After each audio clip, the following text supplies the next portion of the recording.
hiring ng mga worker dito sa Turkey, lalong-lalo na priority na yung mga Muslim na nasa bayan ko dyan sa Mindanao, at yung mga ex-abroad po ang priority nila. Mag-apply po kayo agad dahil ang laki ng chance, kasi ang dami pong na-illegal dito umuwi sa Pilipinas at na-entry ban sa Turkey. Ang dami ring na-deport. So ito na po ang chance ninyo, mga Muslim at mga non-Muslim. Mag-apply na po kayo, first timer sa Turkey, kasi mataas po ang chance nyo na matanggap dito. Kasi hiring po talaga. Ang dami-daming mga employee naghahanap ng mga Pinoy dito. So far, so good sa mga aplikante natin na mga Muslim dyan. Mag-apply na po kayo. Kasi kukunti pa lang po yung mga kumpleto ang kanilang mga papel. Yung kaya na po kayo. Kasi ito na yung chance ninyo. Malaki po ang pasahod dito. Kung ang starting po is 800. Kung mag-negotiate kayo ng 900, kung magustuhan kayo ng amo, mga $1,000 pa po kayo monthly. Pag nag-off po kayo ng once a week, meron pa po kayong 500 Turkish lira na allowance pamasahe.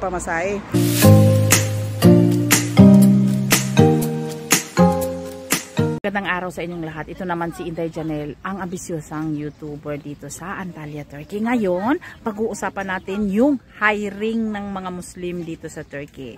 Ito ang full na detail bakit kailangan ng mga Muslim na trabahante dito. Unang-una, ang video na ito ay para po sa nangangailangan ng mga employer ng mga Muslim na worker. Bakit nga ba Muslim ang kanilang talagang gusto?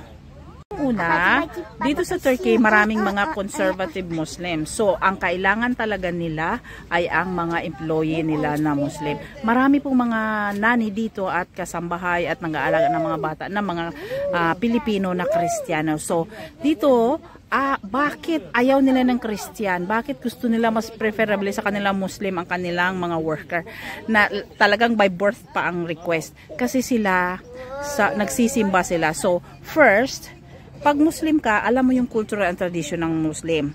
Alam mo yung mga pangangailangan. Alam mo yung pagpe-pray. Alam mo yung haram. Alam mo yung mga kinakailangan gawin mo sa loob ng bahay. Mga niluluto mo, mga ginagalaw mo, mga panunuot mo sa loob ng bahay pag ang employer mo ay talagang conservative Muslim. Dito sa Turkey, nakikita nyo, ayan, mga Turkish yan sila, pero mga liberated Turkish, hindi sila masyado conservative ones na kailangang magturban ka at magsuot ng mga modest na damit. Kasi dito sa Turkey, hati ang bansang ito. Maraming mga Christian, maraming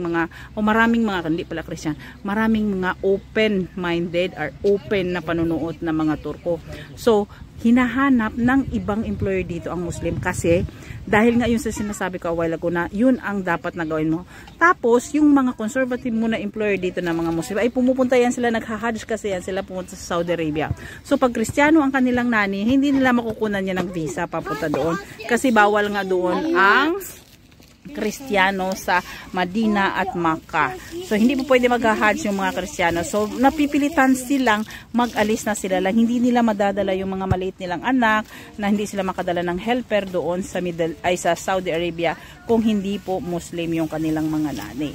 So para po ito sa kasambahay na mga Muslim na babae. So lalaki po, so far hindi pa po sila nagka-hiring ng mga Muslim na lalaki dito.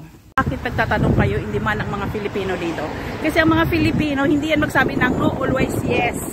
Yan ang mga gusto ng mga Turkish employee. At saka, higit sa lahat yung English natin, natututo sila mag-English. Marami din dito mga ibang lahi, mga European. Kaya lang yung mga European, syempre mahal sila, hindi ma-afford yan ng mga Turkish. So mga Filipino, 900, stay in pa, one day off lang, once a week. So, very advantage sa kanila. So marami din dito mga katulong ng mga itim, mga Indonesian, marami din dito na nagtatrabaho. Pero mas prefer nila ang mga Filipino kasi alam mo naman tayo, iba ang alagang Filipino. So nakikita nyo dito, yung mga building na yan, dito sa Esquilara, yung the street na ito, dito po ang mga halos lahat ng mga mayayaman nakatira dito sa Antalya. Mga ma-hire dito, chance nyo po yan na makakita ninyo ang napakagandang bansa at bayan dito sa Turkey. Kaya ito, i-grab nyo na yung opportunity. Hindi po ako nag-e-agent dito ha. Hindi po ako nangungumisyon. para malaman ninyo, ako po ay tumutulong kasi ang dami po talaga na mga na-illegal dito na mga Pilipino. Kasi ang iba nakinig sa sulsol, lumayas, automatic po kayong illegal dito agad. Pag tinanggal ng amo ninyo ang inyong mga working visa, automatic na illegal kayo. Lalong-lalo na kung kayo po ay na-report, may ginawa kayong hindi maganda, illegal po kayo. So very strict na ang Turkey ngayon sa mga foreign workers. Kailangan nyo agad na bumalik sa inyong bansa kasi once na na-illegal kayo dito, talagang ma-entry ban kayo dito sa Turkey. Unless lang kung napakalakas po ng inyong employer sa gobyerno. Tanong ninyo, ay ang pasahod dito 800 po talaga sa mga hindi pa po, wala pong experience dito sa Turkey. Pero marami pong 900 at 1,000 na starting. So, every week may allowance po kayong 400 to 500 lira. Yun po ay mga pamasahe ninyo. Kung mabait yung amo ninyo, ay malaki ang binibigay sa makatsamba ng employer. Meron po dito mga Pilipina nagsasalo sa sahod. Mahigit sang $2,000 kasi sobrang yaman yung mga employer nila. So, di ba, balay mo, swertehin din kayo katulad nila. Sinuwerte sila, so may chance kayo. Huwag lang po kayo masyadong makinig sa mga susol ng mga kababayan dito na tumakas ka, lumayas ka, maghanap ka ng ibang amo. Lalong-lalo na sa Istanbul, ang dami-daming illegal doon at saka mahigpit po ang control doon. Dito sa Antalya, hindi pa po sila masyado nagko-control ng mga foreigner.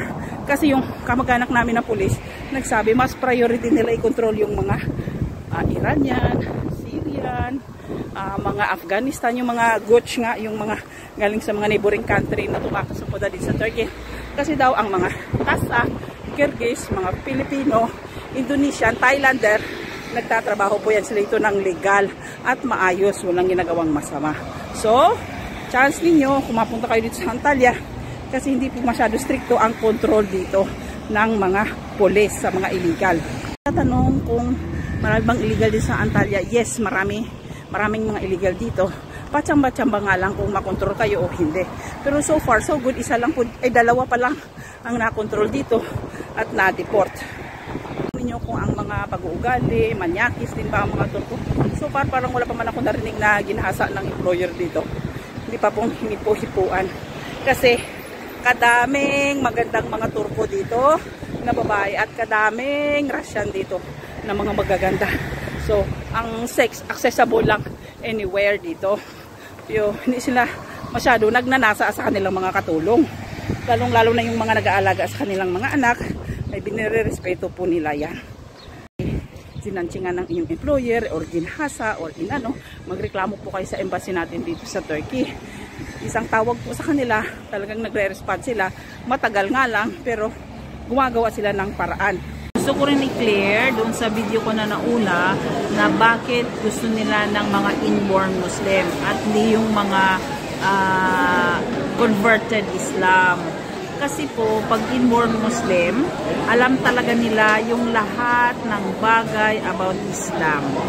So, alam naman natin ang lahat ng taga Cotabato, taga Maguindanao na galing sa Pilipinas ay talagang very exposed sila sa religion, nagtatandong talaga sila. Lalong-lalo na po ang pinaka-importante din po ay ex-abroad. So, kung nakapagtrabaho ka sa Middle East, very advantage sa iyo yan. Tapos, ikaw po ay dapat nasa 25 to 40 years old. So, yung iba na nagtatanong medyo may edad na po sila at ang experience nila ay matagal. So, kasi pag bata po dito ang binabantayan ninyo, pag during summer talaga, yung mga employer nyo ay nasa dagat yan. Halos 2-3 buwan kayo nagsistay sa dagat. So yan, habul-habulin nyo ang bata sa palaruan na kahit saang lugar, kaya habulin nyo yung mga bata. Kaya mas gusto nila yung medyo may bata-bata kasi parang nahihiya yung mga employer na ang katulong niya ay may edad, tapos siya ay 20 plus lang, 30 plus, na utos-utusan yung katulong nila na may edad. Parang nahihiya sila. Kasi dito sa Turkey, pag sinabi mo ng 40 ng edad mo to 50, talagang matanda na sa kanila yun na alam mo ang mga Turko ay marespeto sa may edad. So, parang awkward sa kanila na mag-utos-utos sa nani na may edad na. So far, so good sa mga aplikante natin na mga Muslim dyan. Mag-apply na po kayo. Kasi kukunti pa lang po yung mga kumpleto ang kanilang mga papel. Yung iba, nasa ibang bansa pa, uwi pa ng Pilipinas.